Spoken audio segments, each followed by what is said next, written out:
Hey guys, welcome back to the channel, Gen Dick Commando. My name's Ryan and I'm a former Royal Marines Commando from the United Kingdom. And today we've got a real special treat for you guys. I stumbled across a video called The Special Task Force from South Africa, alright? We're going to be reacting to these guys. They are absolutely mental, alright? I watched about 3 minutes of an episode and I was just blown away. I'm like, this needs to be reacted on. So yeah, that's what we're going to react to today, guys. But before we do, please like, share, and subscribe to the channel if you haven't already. I really do appreciate it, troops. But enough of me ramping on. We're just going to get straight into it. Let's go. South Africa today has become the most violent democracy in the world.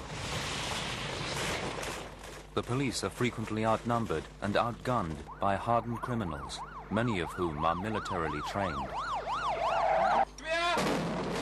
An elite SAS-style rapid reaction unit, originally born out of a major embassy hostage crisis in Johannesburg, is now working alongside the police on the streets. Yeah. They are known as the Special Task Force. Special Task Force. So I don't even think we can compare our crime in the United Kingdom to being anywhere close to this. The only thing I can compare it to is what some of our soldiers would have experienced in a wartime situation, because it's literally war on the streets over there. It's absolutely horrendous. The police over there are hard as nails. The criminals are even harder. They don't mess about, guys, and you're going to see in these episodes just how tough they've got it over South Africa. I've worked with a few South Africans in my time in the military, and they're a tough bunch of people by default, okay? They grow up tough, a lot of them, but if you're wondering why I've got the video a little bit smaller on the screen, it's because the pitch quality is crap.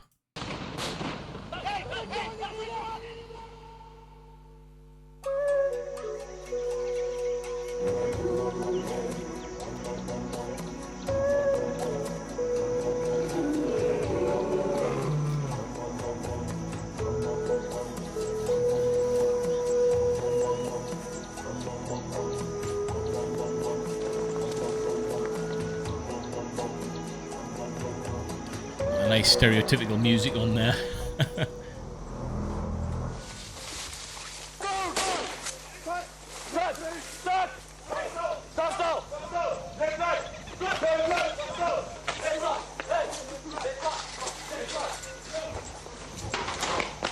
Like, even the way they manhandled them onto the ground and stuff there, it's very different in the United Kingdom. We'd ask questions first, put it this way, but these guys are under that much threat all the time. They've got to be quite violent in their approach.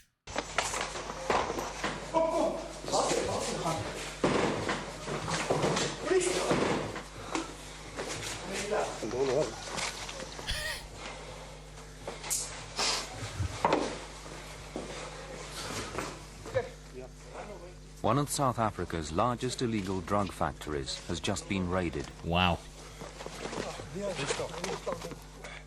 Arrested are criminals and drug dealers wanted by police for the last 15 years. Seized is raw narcotics with a street value of £10 million. Oh, wow. Today's haul is just part of the £500 million worth of illegal drugs confiscated every year in South Africa. Man, that's the crazy. Special Task Force is one of the most secretive units in the world. This is the first time they have ever been filmed. Right, so for the effect of the video, I'm gonna say it's probably not one of the secretest on the planet, because we've just literally, as he said it, seen his face. So I do believe they're probably highly skilled, but secretive, not so much, guys. All right, they've exposed one of their own members right away.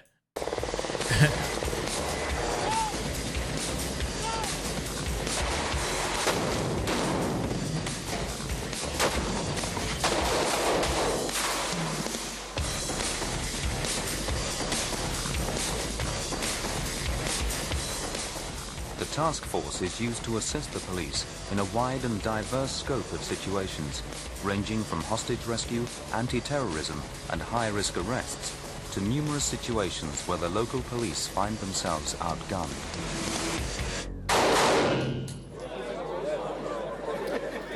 Right, so what I can gather from that is when shit hits the fan, these guys get called in to sort out the work of the police, which if you know anything about South Africa, the way criminals work over there, they don't mess about. Okay, they shoot first, ask questions later. The unit is frequently requested to protect VIPs.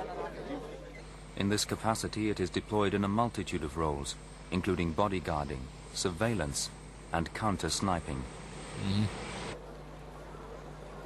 When President Clinton visited South Africa, only one unit was allowed to work alongside America's Secret Service, the Special Task Force.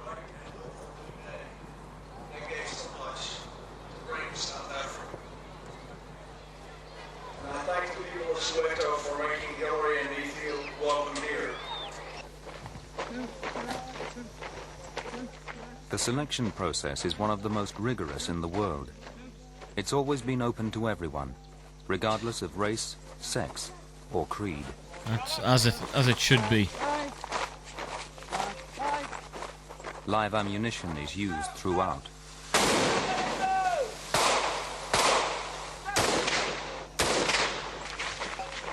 Selection lasts 6 months, and on average, 1 in 50 passes. Wow.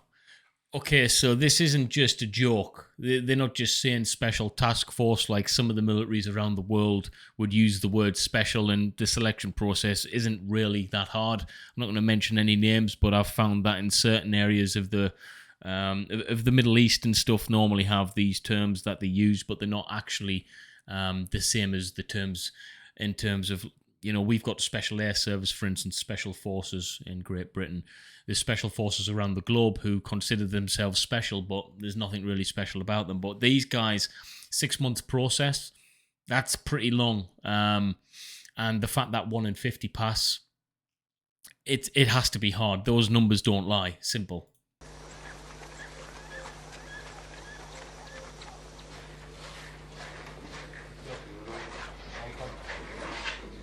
The unit begins each day on parade with a reading from the Bible and a prayer.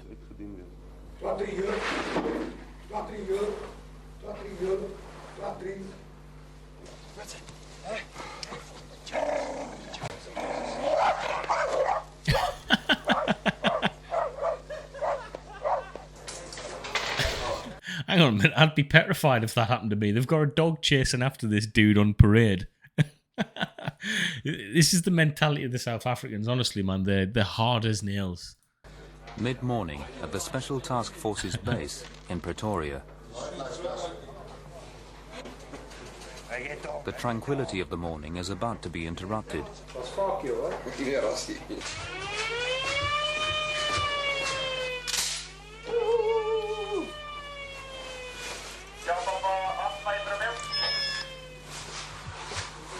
Apparently there's 2 guys that have taken hostages in a bank while they were trying to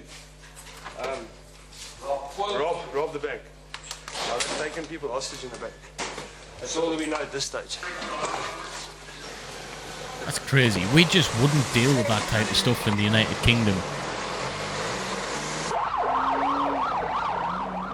A highway patrol escort ensures the crack unit has an unhindered journey to the bank.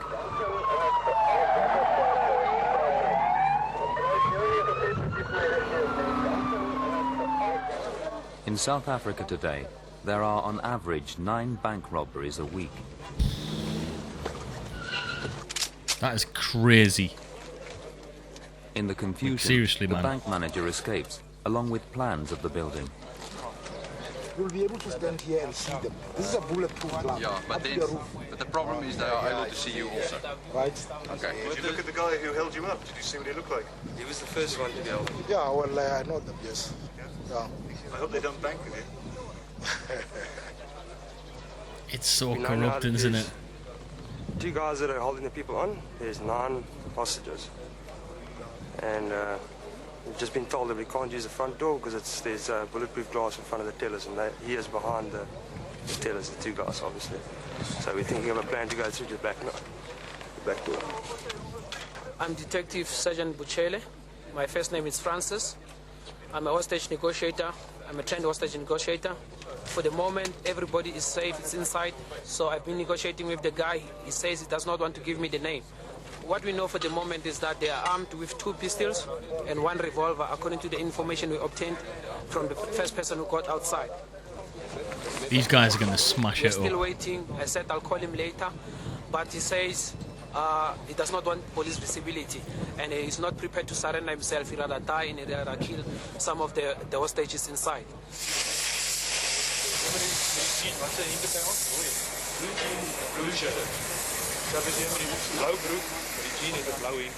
Francis attempts contact once more, but now faces a problem not covered by the official hostage negotiator manual. Can't get hold of him. It says please try again later. Hostage rescue and saving lives is this elite unit's main objective. Every opportunity is given for a peaceful outcome. So jy kan nie meer binne kyk nie niks.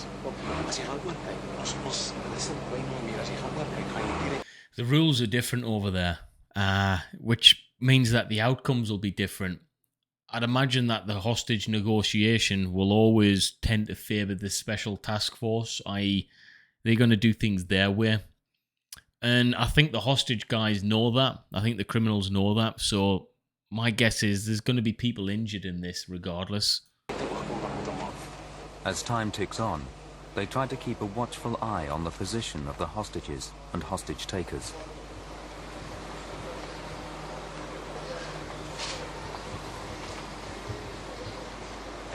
Yeah, ke Sergeant Buchile kopo bua le Thabang ne. Okay. Okay, the latest information we've heard from the hostage negotiator is that when the 2 criminals, the battery of their cell phone is finished, then their negotiations is also finished. That's what we've heard now. Inside the bank, the criminals have called 702, a local radio station, which informs them that the special task force are poised to storm the building. Wow. With this new information, the criminals swiftly change tactics. They're gonna come out. Do you know when? Anytime now. They're busy talking to a radio station. So I don't know. It's Radio 702. Yeah, if they know better, they'll probably just give up now and come out. There's method in the madness of getting in contact with the radio station and them giving that information over to these guys. So they should be out any time now.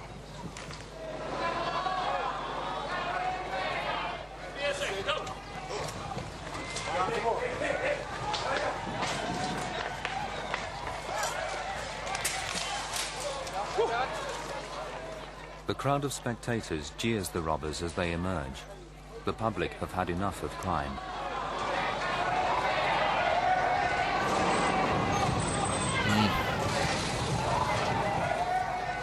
They knew it would end up in them being killed. They'd rather go for the South African jails than end up dead. They knew they were going to get some resistance. So they just made sure that they come out alive. That was their goal.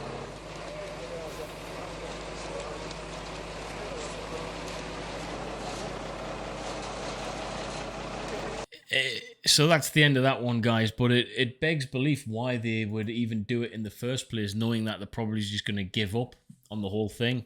What I think we're looking at here is extreme poverty that creates this type of culture. And normally poverty in South Africa, from my little understanding of the place, you've got hyper wealthy people living amongst hyper poor people, and that it's that exposure to both that creates this culture of, well, I must have that, and I'll try anything to get it. So I don't feel sorry for these guys, but obviously if it's happening 6 times a week on average, then there's obviously a bigger problem than we think. But there's about 6 parts to this first episode, okay, and there's about 6 episodes, so there'll be quite a few of these troops, okay, so look forward to it, to the next episode. But if you did like this, please like, share and subscribe to the channel. I'll be reacting to a lot more content similar to this, guys, okay? But until next time, I'll see you later.